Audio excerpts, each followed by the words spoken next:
Alors, corrigeons donc l'analyse de documents, plasticité cérébrale. Donc, vous voyez, attendez, je passe au document suivant, voilà. Ici, donc à partir des documents et de vos connaissances, prouvez que la pratique intensive d'un sport modifie l'organisation du cortex moteur en faveur de la pratique de ce sujet. Donc, je lis les données, toujours en cherchant les informations pertinentes pour savoir si, donc ça c'est par rapport à ma problématique, donc on va ici confronter deux types de sports différents. Le volley qui a besoin de l'utilisation des deltoïdes et la course qui utilise beaucoup moins les deltoïdes. Et on vous dit que quand le volleyeur ou la volleyeuse sont droitiers, ils vont utiliser préférentiellement le bras droit. Donc du coup, on va faire des stimulations intracrâniennes et on va faire une cartographie du cortex moteur qui correspond au deltoïde. Donc on vous dit que la partie gauche est en verte, la partie droite est en bleu. Donc vous voyez déjà, première constatation, hein, les surfaces utilisées par la volleyeuse sont beaucoup plus importantes que celles de la coureuse. Or, on me dit que le volet nécessite davantage de deltoïdes. Donc, j'ai bien une adaptation de ma surface corticale au sport que je pratique. Ceci va être encore plus conforté par le côté droite-gauche, puisque vous voyez ici que chez ma volleyeuse, qui est droitière, vous avez la surface corticale envers gauche, beaucoup plus développée que la surface corticale droite. Or, qu'est-ce que je sais? Je sais qu'il y a une inversion de la commande, c'est-à-dire que les deltoïdes du bras droit sont commandés par l'aire corticale gauche et inversement. Donc ici, je me retrouve avec encore l'argument qui est que il y a bien une adaptation. Ma volleyeuse est droitière, elle se sert plus de son bras gauche.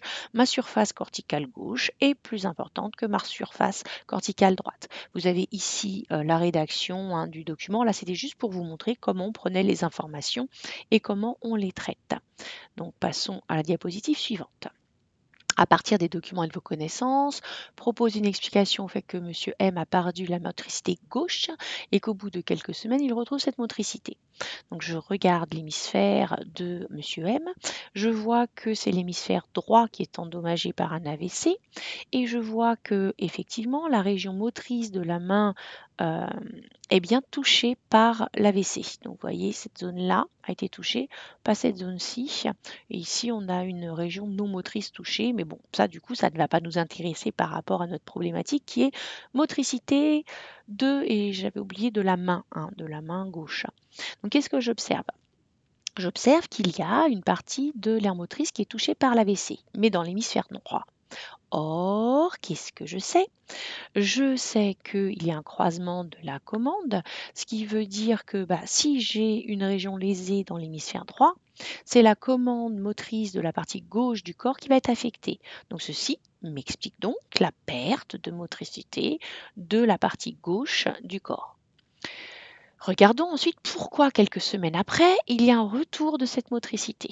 Donc vous avez ici des repères, les repères verts qui vous représentent la zone où il va y avoir juste le cortex moteur en arrière. Donc ici mon cortex moteur est en arrière, mon cortex moteur est en arrière. Et qu'est-ce que je constate chez Monsieur M? Eh bien, je constate que lorsque l'on déclenche une motricité au niveau de sa main gauche, il y a cette zone-là. Cette zone-là qui, comme vous pouvez le constater, n'est absolument pas au niveau de mon cortex moteur, mais en avant de mon cortex moteur. Et c'est cette zone qui va être activée lorsque il va y avoir un mouvement de la main gauche. Alors, je vais être honnête avec vous, là j'ai un souci avec l'échelle, c'est qu'on n'a absolument pas les données de cette échelle pour voir l'activation. Mais bon, d'après le code couleur et le fonctionnement, on comprend bien que ici, ça va être beaucoup plus fonctionnel que là. Donc du coup, on en déduit ici qu'on va avoir cette zone qui va fonctionner, qui n'aurait pas dû fonctionner. On voit chez le sujet témoin, cette zone n'est quasiment pas active chez le sujet témoin. Donc il va y avoir une réorganisation au niveau de mon cortex liée à la plasticité cérébrale qui va permettre de retrouver la mobilité. À nouveau, vous avez quelque chose de clairement rédigé ici. Là, encore une fois, c'est juste pour vous illustrer la recherche d'informations. Passons à la diapositive suivante. Voilà. Donc, expliquer la variation observée de la plasticité cérébrale. Variation observée. Bah déjà, on me dit qu'il faut que je fasse quelque chose, hein, puisque variation observée, c'est très très vague, donc il va falloir que je recherche les informations. Ah, document 1. Aisance de l'apprentissage d'une seconde langue. Donc, qu'est-ce que je vois? Donc ici, j'ai mon témoin. Mon témoin, ce sont les personnes nées aux États-Unis, où on voit que mon témoin aisance, il est là, hein. En revanche, je fais arriver des gens de plus en plus âgés et je leur demande d'apprendre l'anglais. Vous avez l'âge d'arriver aux États-Unis. Je constate que quand les gens ont entre 3 et 7 ans, on a exactement la même aisance que les personnes nées aux États-Unis. Mais plus les personnes sont âgées, plus vous voyez que l'aisance relative diminue, ce qui veut dire qu'elles ont des difficultés à apprendre l'anglais. Donc, la plasticité cérébrale diminue avec l'âge. Pourquoi? Regardons ce graphique-là. D'accord? Puisqu'on doit expliquer et pas juste observer. Donc, qu'est-ce que l'on constate? Eh bien, on constate qu'avec l'âge, avec les années, le nombre de neurones corticaux, excusez-moi, en milliards diminue au niveau de mon cortex. Donc, on voit une différence entre hommes et femmes, mais attention, on n'interprète pas cette différence, d'accord? Surtout pas par une intelligence, hein, c'est juste la taille du cerveau qui est relative ici. Donc, ce que l'on va utiliser, c'est la diminution dans les deux cas du nombre de neurones corticaux. On va donc pouvoir supposer, en déduire que c'est la diminution des neurones corticaux qui vont du coup diminuer la plasticité, les capacités de réorganisation de ces neurones. Hein, ne faites pas dire que c'est le nombre de neurones qui est lié à l'intelligence, mais bien le nombre lié à la plasticité. Et cette plasticité va expliquer la diminution des capacités d'apprentissage avec l'âge. Pareil, le texte mieux rédigé ici.